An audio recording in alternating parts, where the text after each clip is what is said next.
I remember the day so clearly. Mark was on a call, supposedly with his boss, talking about some project deadlines. I was in the kitchen, making dinner, humming to myself. Then I heard it. A woman's laugh. It was light, bubbly, and definitely not his boss, Mr. Henderson. My heart skipped a beat. I tried to brush it off, thinking maybe it was a podcast playing in the background or something.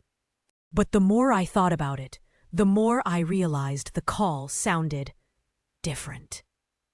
Mark usually keeps his work calls professional, all business. This was relaxed, almost playful. That night, I couldn't sleep. I replayed the laugh in my head over and over. Was I being paranoid? Was I overreacting? Maybe it was just a colleague, and I was making a big deal out of nothing. But the seed of doubt had been planted. I started paying closer attention to Mark's phone. Checking who he was texting, noticing when he'd step outside to take a call. I know, it wasn't the right thing to do, but I felt like I was losing my mind. He started staying late at work more often, and when I asked about it, he'd just say, "The project is demanding, you know?" One evening, I decided to do something I'm not proud of. While he was in the shower, I quickly glanced at his phone. There it was, a message from a number I didn't recognize. Just a simple good night with a heart emoji. My stomach dropped. I didn't dare open the message. I didn't want to know for sure. I spent the next few days in a daze. I was quiet, withdrawn, and Mark noticed. He kept asking me what was wrong, but I couldn't bring myself to confront him.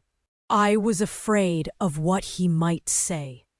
I didn't want to lose him, but I also couldn't live with this constant suspicion gnawing at me. Finally, one Saturday morning, I couldn't take it anymore. We were having breakfast, and I just blurted it out. "Who is she, Mark? Who were you talking to on the phone that day?" He looked shocked. His face went pale. He tried to deny it at first, saying I was imagining things. But I stood my ground. I told him about the laugh, the late nights, the message.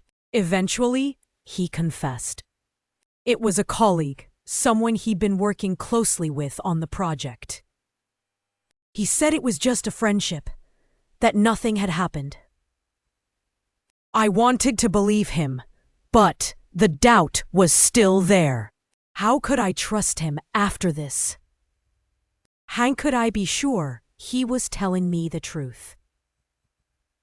We talked for hours, arguing, crying, trying to figure out where to go from here. In the end, we decided to try to work through it. He promised to cut off contact with her, to be more open and honest with me. I wanted to believe him. I really did. But a part of me knew things would never be quite the same. The trust was broken, and it would take a long time to rebuild it, if it could be rebuilt at all. Even now, months later, I sometimes catch myself wondering about that laugh. Was it just a harmless moment, or was there something more to it? The question still lingers, an unresolved note in our relationship. And though I love him so much and hope that everything will work out in the end, that moment when I heard the laugh remains in my mind. It changed something. I hope it will not be the end of us.